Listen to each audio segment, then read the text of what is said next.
Okay, so the first thing we want to do is take off our presser foot and replace it with our gathering foot, which you can see the gathering foot has a split here at the bottom. That's actually to do 2 layers. It's something I haven't quite mastered yet myself, but you can do a straight layer and a gathered layer by using that, kind of feeding the straight fabric into the little crevice there. So I'm just gonna snap this on,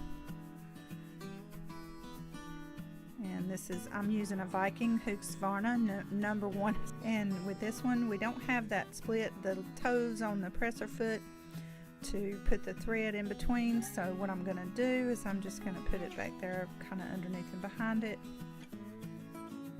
Okay, so the next thing we want to do is set our tension, and I'm setting mine between the 2 and the 3.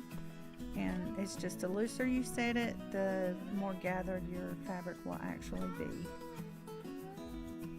Okay, the next thing I'm doing is turning up the stitch length to the longest length. That ensures that you're going to get a nice gather on it.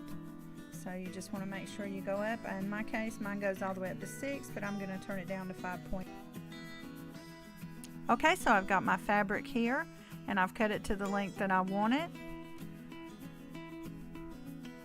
And now what I'm going to do, normally if you were making this for a skirt, you would sew all along, right along the top, about a 1/2 inch from the top edge, and you know, that would be where you would make your gather. In my case, I'm going to do this in the middle because I'm actually going to be using this for one of my mini top hats. And also, if I usually go double what I'm looking for in the fabric, and a lot of people might say, well, that's a little too much, but I always say you can take away, but it's very difficult to add to. So my recommendation is to do it that way.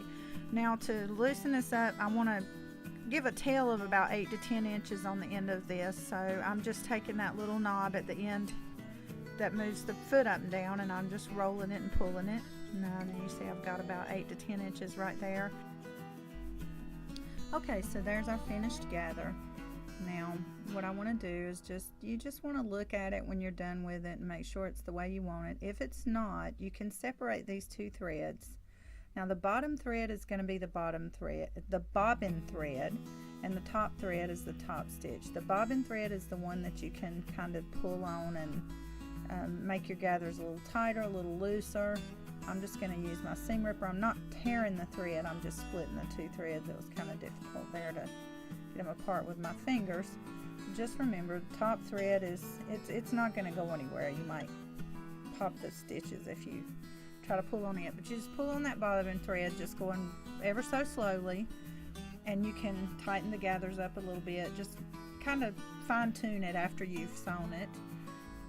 It's just basically your bobbin thread, or your bottom thread is your control thread, and you can just kind of play around with it till you get it the way you want it. But that's how to use a gathering foot. Peace. Bye bye.